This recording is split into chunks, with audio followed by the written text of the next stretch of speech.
नमस्कार श्रोते हो, मी अर्चना रवींद्र शिर्के माऊली कथाकथनमध्ये तुमचे पुन्हा एकदा स्वागत करते. आपण ऐकत आहोत मैना, लेखक देवदत्त पाटील. मंगोबाच्या ओढ्यात गवतात मैना आणि किशा घट्ट मिठीत. त्याने तिला विळखा घातलेला, अंगभर लपेटलेला. तो कवटाळून मुके घेतोय. ती गुदमरते. तिने डोळे मिटून घेतले. काही क्षणात तिने फाडकन डोळे उघडले. 2 सर्पांचे वेटोळे तिच्या देहाभोवती. सर्वांगाला विळखे घालून ते सर्व सर्प तिच्या देहाला लुचत तिचे प्राण ओढून घेत आहेत. भय विस्मित मैनेनं किंचाळी फोडली. मैना दचकून उठायला गेली तर तिचे डोके कशावर तरी आपटले. ती वेदनेने विव्हळली. तिला जाग आली. तिला भान आलं. आपण आगगाडीच्या डब्यातल्या बर्थवर झोपलोय. किती भयंकर स्वप्न.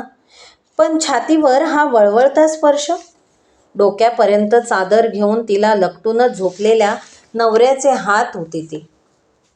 ती शरमेने अर्धमेली झाली. डब्यात इतर माणसं असणारच. तिनं डोक्यावरून चादर खाली ओढली. डब्यात मंद प्रकाश. काही प्रवासी जागा मिळेल तिथं झोपलेत. काही बसल्या जागी पेंगतायत, डुलतायत. त्यानं झटकन चादर पुन्हा वर ओढली. गप्पडकी, तो रागात कुजबुजला. ती स्वस्थ निश्चल पडली. त्याचे नकोसे वाटणारे चाळे सोसत पडून राहिली. तो नवरा आहे, हक्कच आहे त्याचा.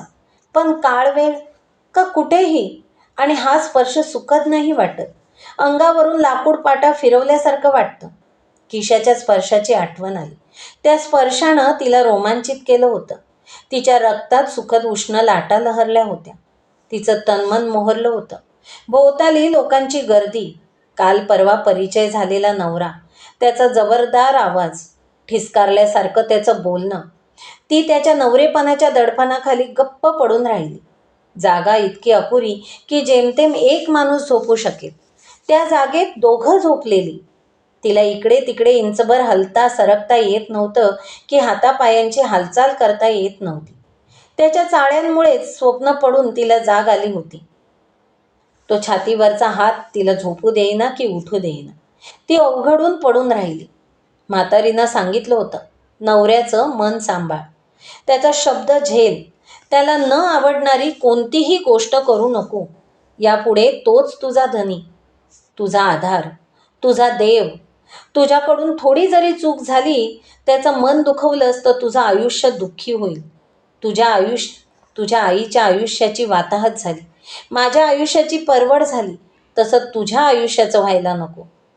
तर नवऱ्याची नामर्जी ओढवून घेऊ नकोस. एकही पाऊल चुकीचं पडलं तर आयुष्याचं वाटोळं होईल. अखेरचा निरोप घेतला तेव्हा म्हातारी खूप रडली होती. एक गोष्टीचं तिला समाधान लाभलं होतं. नातीचं लगीन झाल्याच तिला बघता आलं होतं. शिकलेला नोकरीवाला नवरा मिळाला होता मैनेला. आता तिला दारिद्र्याचे चटके बसणार नव्हते. दिवस रात्र राबावं लागणार नव्हतं. या विचारानं तिनं धनानं घेतलेल्या निर्णयाला विरोध केला नव्हता. त्यानं वाडा गहाण ठेवल्याचं कळलं तरी तिनं कुरबुर केली नव्हती. नातीच्या आयुष्याचं कल्याण झालं होतं आणि म्हातारी सुखासमाधानात डोळं मिटायला मोकळी झाली होती. मैनेच्या आबांनाही असंच समाधान वाटलं होतं. फार मोठ्या जबाबदारीचं ओझं त्याच्या शिरावरून दूर झालं होतं. आपली लेक चांगल्या स्थळी पडली, तिच्या आयुष्याचं कोट कल्याण झालं अशी त्याची खात्री पटली होती. तो आता मुख्य विवेचनेतून मुक्त झाला होता. लेकीचं लग्न मोठ्या थाटामाटात दारासमोर करून दिलं होतं. 10,000 रोख हुंडा दिला होता. आणखी 5,000च्या ठिकाणी 10,000 लग्न खर्च केला होता. लेकीला चांगलं स्थळ मिळालं. हवालदाराला नोकरीवाला जावई मिळाला म्हणून गावकऱ्यांनी त्याचं तोंड भरून कौतुक केलं होतं. मुलीचं वैवाहिक जीवन सुखात जाणार याबद्दल कुणाच्याच मनात शंका नव्हती. गाडी गचकन थांबली. कुठलं तरी स्टेशन आलं होतं. तो उठला. सावकाश बर्थवरून खाली उतरला. झोपलेल्या प्रवाशांना ओलांडत कुठे निघून गेला. थोड्या वेळानं परत आला. तिच्या तोंडावरची चादर दूर केली. पुढच्या स्टेशनवर उतरायचंय आपल्याला, उठ आता. मैना उठली, वाकून बसली, सावकाश खाली उतरली. चादरीची घडी घालून ती एका सुटकेसमध्ये ठेवली. ती आता बाकड्यावर बसून राहिली. त्या स्टेशनवरून गाडी लगेच सुटली. तिनं जवळची खिडकी उघडली. गार वाऱ्याची झुळूक आत आली. तसं ती शहारली. तिनं बाहेर बघितलं. झुंजू मुंजू झालं होतं. चांगलंच फटफटलं होतं. गाडी खडाक खडाक करीत धावत होती. दोन्ही बाजूला दूर दूरवर वीज खांबांवरचे दिवे अजून लागलेलेच दिसत होते. विरळ आकाशात इमारतीचे आकार अस्पष्टसे डोळ्यापुढून वेगाने मागे सरकत होते. कुठलं गाव हे? जवळच सिगरेट फुंकत बसलेल्या नवऱ्याला तिनं विचारलं. बॉम्बे. म्हामई आली? होय, मुंबईच आहे ही. म्हामई काय म्हणतेस? मुंबई म्हण, नाही तर बॉम्बे म्हण. ती हिरमुसून परत खिडकीतून बाहेर बघत बसली. अजस्त्र शहर. गाडी गावातूनच धावत असलेली. मैलोन मैलं पसरलेले विस्तीर्ण गाव बघून ती आश्चर्यचकित झालेली. आणि किती भव्य, उंचच उंच इमारती. मंगोबाच्या डोंगरा एवढ्या. इतक्या पायऱ्या चढून वरच्या मजल्यावर जायचं कसं? आणि एवढ्या मोठ्या घरात राहायचं तर 100 जणांचं कुटुंब हवं. आणि सगळीकडे विजेचे फोनचे खांब. त्यावर ताराच तारा. बाजूच्या रस्त्याने आता असंख्य मोटारी तुफान वेगानं धावू लागल्या होत्या. माणसांची रहदारी चालू होत होती. मुंबई महानगरीचं जीवन गती घेत होतं. गाडी थांबली. उठ, ती सुटकेस उचल. त्या स्टेशनवर नवरा बायको उतरले. संपतनं 2 सुटकेस सामानाचे एक ठिक्क घाईघाईनं खाली उतरवून घेतलं. मग एका हमालाला बोलवून आणलं. स्टेशनवर आता गर्दी वाढत होती. कुणीतरी करण्यावरून काही बोलत होतं. पलीकडच्या रुळावरून एक गाडी धाडधाड करीत आली आणि न थांबताच पुढे निघून गेली. तिला आश्चर्य वाटलं. ती गाडी का थांबली नाही इथं?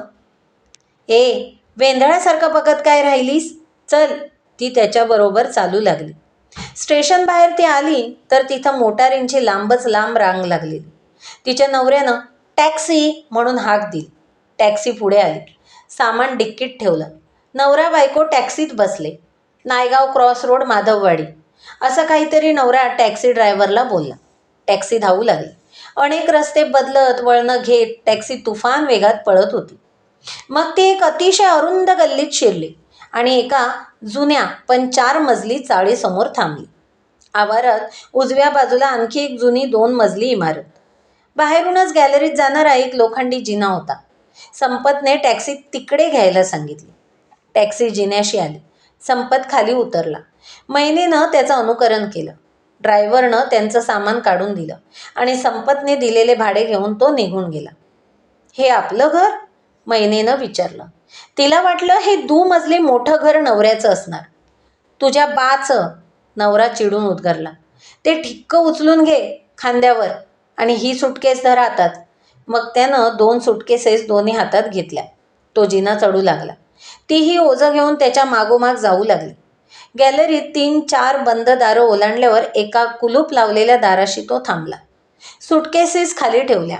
पॅन्टच्या खिशातून त्यानं किल्ल्यांचा जोडगा काढला. एक किल्ली लावून कुलूप काढलं. दार उघडलं. तो आत गेला आणि बटन दाबलं. दिवा लागला. मग ती ओझं घेऊन आत आली. सामान खाली ठेवलं आणि तिनं आपलं घर बघितलं. ती एक लहानशी खोली होती.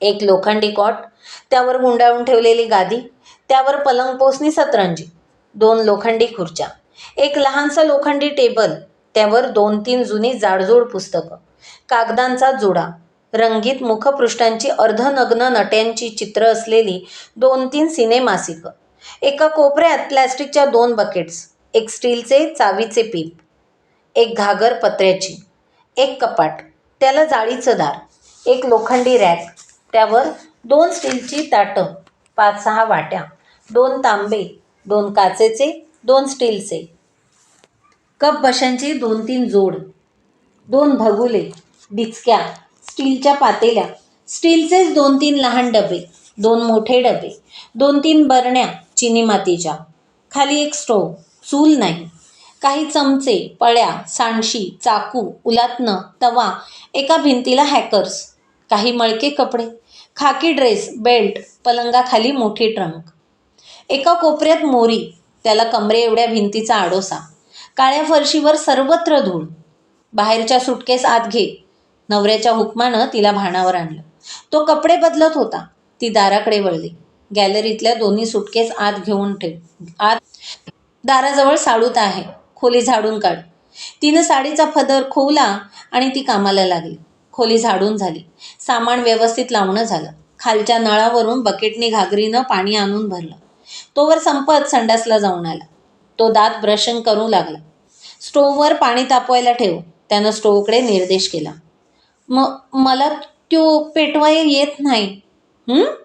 तो गुरगुरल्यासारखं हुंकारला. पुढं होऊन त्यानं स्टोव्ह हलवून त्यात रॉकेल असल्याची खात्री करून घेतली. पंप मारला. स्टोव्ह पेटवला. वर पातेलं ठेवलं. त्यात बकेटातलं पाणी ओतायला सांगितलं. तू संडासला जाऊन ये जा.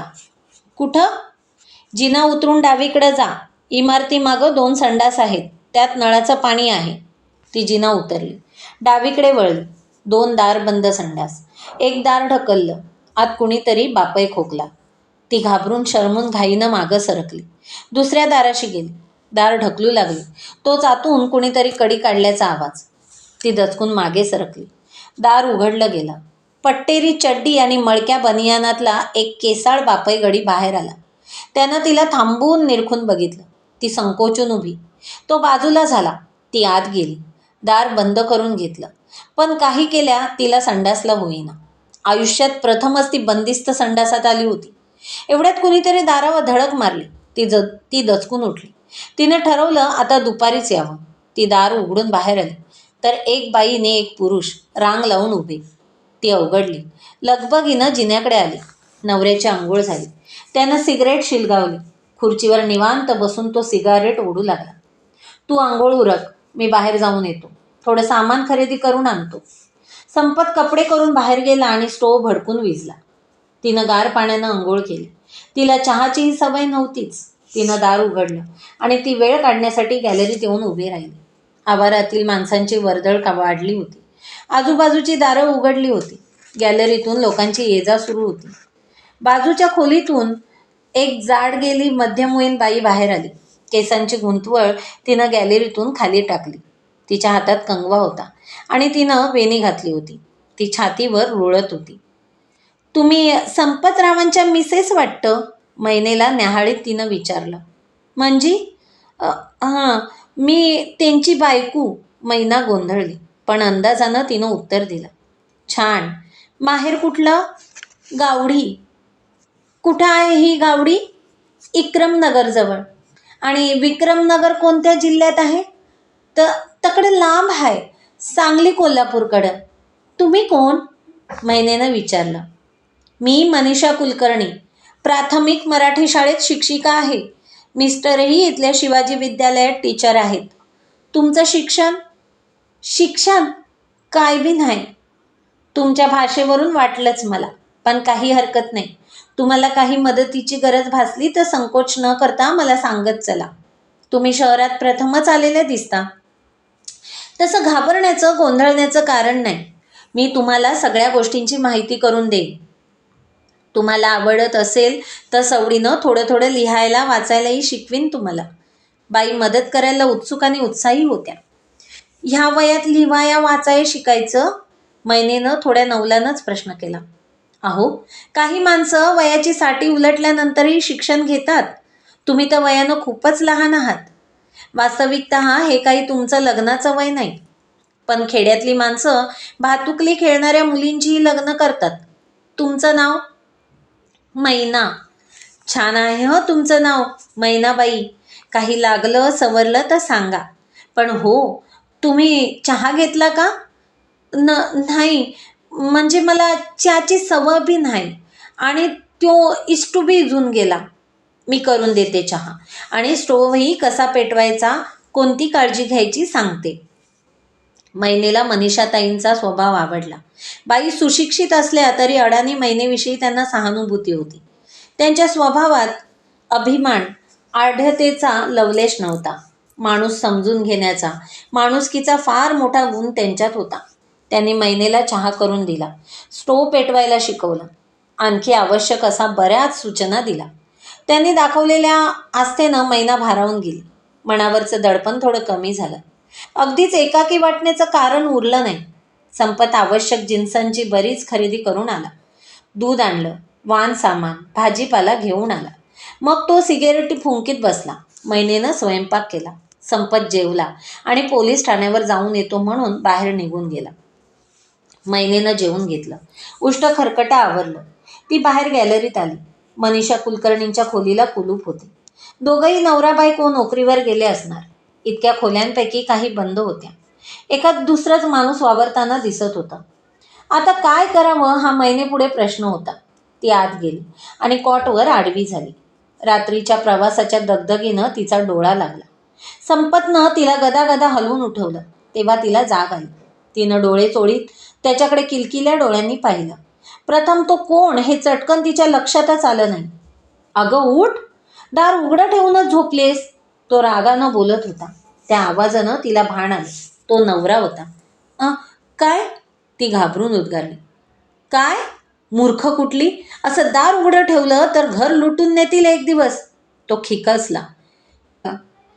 मी सजानवारी पडले, हातरुणावर तो डोळा लागला. बरं झालं, उठ आता. मैना उठली. तिनं मोरीत तोंड धुवून घेतलं. पदरानं तोंड पुसलं. हे बघ, संध्याकाळी माझा एक मित्र जेवायला येणार आहे. मी मटण घेऊन आलोय. तुला स्वयंपाक नीट करता येईल नव्हं? तिनं होकारार्थी मान हलवली. संध्याकाळी मनीषाबाईंच्या सल्ल्यानं मदतीनं मैनेनं स्वयंपाक करून ठेवला. 8 वाजता संपत आपल्या एका मित्राला घेऊन आला. त्याच्याच वयाचा, सांगली जिल्ह्यातला आणि त्याच्यासारखाच कॉन्स्टेबल असलेला मारुती पाटील. दोघांचंही ट्रेनिंग बरोबरच झालेलं. दोघंही एकाच ठाण्यावर होते, दादर पोलीस ठाण्यावर. संपतनं रमची बाटली आणली होती. त्यानं बायकोला 2 गलास धुवून आणायला सांगितलं. तांब्याभर पाणी, उकडलेली अंडी. दोघांचं पिणं सुरू झालं. म्हणजे इथंही दारू होतीच. या दारूने तिच्या माहेरच्या कुटुंबाची धुळदाण उडवली होती. 2 पिढ्यांची वाताहत झाली होती. त्या दारूनं सासरी मैनेची पाठ सोडली नव्हती. ती स्टोव्हजवळ बसून त्या दोघांचं बोलणं ऐकत होती. त्यांना हवं ते नेऊन देत होती. त्यांचं पिणं, सिगरेटी फुंकणं आणि बोलणं चालू होतं. दार बंद करून घेतलं होतं. म्हणजे वहिनी अजिबातच शिकल्या नाहीत म्हणतोस? मारुती पाटील विचारत होता. मग ह्या बॉम्बेत कसं काय जमायचं र? जमवायचं कसं तर? अर्थात अशिक्षित असल्या तरी हेमा मालिनी झक मारील अशी रूपवान मात्र आहेत. मारुतीनं प्रशंसा केली. रूप काय चाटायचंय खरं? अंधारात हेमा मालिनी काय आणि हिडिंबा काय, सारखीच. संपत हसत बोलला. मारुतीलाही हसू आलं. मॅरेज कसं काय झालं? जोरात ना? मारुतीने विचारलं. जोरातच होणार. अनाडी पोरीला माझ्यासारखा शिकलेला नवरा मिळाल्यावर 4 पैसे खर्च करायला सासऱ्याचं काय जातं? दुसरं म्हणजे बायकोला भाऊ बहीण कुणी नाही. म्हणजे त्यांच्याजवळ असेल नसेल ते आमचंच. त्यातलाच खर्च केला म्हणजे आमचाच पैसा खर्च झाला. होय ना? हो, तेही बरोबरच आहे म्हणा. तू लकी आहेस गड्या. देखण्या बायकोबरोबर इस्टेटही मिळवलीस की. मारुतीनं त्याला शाबासकी दिली. अरे, म्हणून तर बायको किती शिकल्या याची चौकशी सुद्धा केली नाही. मी BA आहे आणि आज ना उद्या सब इन्स्पेक्टर, इन्स्पेक्टर होणार म्हटल्यावर मिळाली असती सुशिक्षित बायको. पण अशी फायद्याची गोष्ट घडली नसती. इस्टेट तर किती आहे संपत? जुना मोठा वाडा आहे, 7-8 एकर रान आहे. मग भरपूर आहे. उद्या नोकरीवर लाथ मारून शेती करायचं ठरवलं तरी. मूर्ख आहेस झालं. आमच्या बापजाद्यांच्या पिढ्या मातीत गाण घासून गेल्या. आपणही शिकून तेच करायचं. तुला ठाऊक आहे या खात्यात आणि विशेषतः मुंबईत किती पैसा मिळतो ते?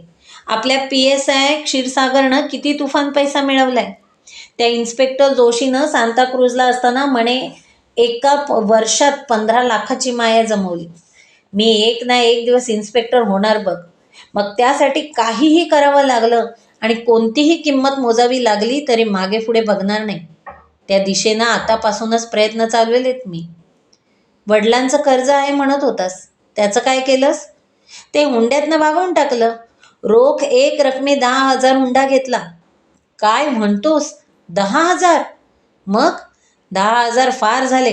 अरे, माझी सासरवाडी म्हणजे मोगल साम्राज्याच्या संस्थापक बाबरांचं घराणं आहे. संपत चेष्टेच्या स्वरात बोलला. दोघांचे ग्लास रिकामे झालेले बघून संपत पुन्हा रम ओतू लागला. मारुती पुरे नको म्हणत होता तरी संपतनं आग्रह केला. पुन्हा ग्लास भरले आणि पिणं सुरू झालं. आणि हनीमूनचं काय र? मारुतीनं डोळे मिचकावीत विचारलं. हमारी सुहागरात आज ही है. हनीमून हे इथंच. बेस्ट ऑफ लक संपत. थँक्यू. पण जरा बेतानं. वहिनी मेजर दिसत नाहीत. रात्रीच होईल मेजर. यावर दोघंही खोखो हसू लागले. पार्टी रंगात आली होती. चेष्टा मस्करी चालली होती. महिनेला त्यांचं थोडंफार बोलणं समजत होतं, थोडं कळतही नव्हतं. ती त्यांचं पिणं संपण्याची वाट पाहत बसली होती. एकदाचं त्यांनी पिणं थांबवलं. महिनेनं दोघांना जेवायला वाढलं. वहिनी फर्स्ट क्लास स्वयंपाक करतात की रे, मारुती जेवता जेवता बोला. अरे ह्याला शेजारच्या बामणीनीचा हात लागलाय, संपत म्हणाला. हिला झुणका भाकरी पलीकडे काय येतंय? शिकतील की हळूहळू. दोघं पोट भरून जेवले. सिगरेटांची राख करीत थोडा वेळ गप्पा मारीत बसले. मग दोघंही बाहेर पडले. तू जेवून घे, मी येतो 5 मिनिटात, संपत बाहेर पडता पडता बोलला. मैना जेवली. भांडी-कुंडी आवरून ठेवली. उष्ट खरकटं काढून लोटून काढलं. नवऱ्यासाठी कॉटवर गादी पसरली. स्वतःसाठी खाली फरशीवर सतरंजी अंथरली. इतक्यात नवरा आला आणि त्यानं दार बंद करून घेतलं. मैना खाली सतरंजीवर बसली. संपतनं कपडे काढले. लुंगी लावून तो कॉटवर बसला. खाली का झोपलीस? त्याने विचारलं. मग? आईला सगळ्या गोष्टी सांगायला लागतात. इथं वर यायचं. ती सावकाश उठून कॉटवर कडेला बसली. तिच्या छातीत धडधडत होतं. त्यानं तिला एकदम जवळ ओढली.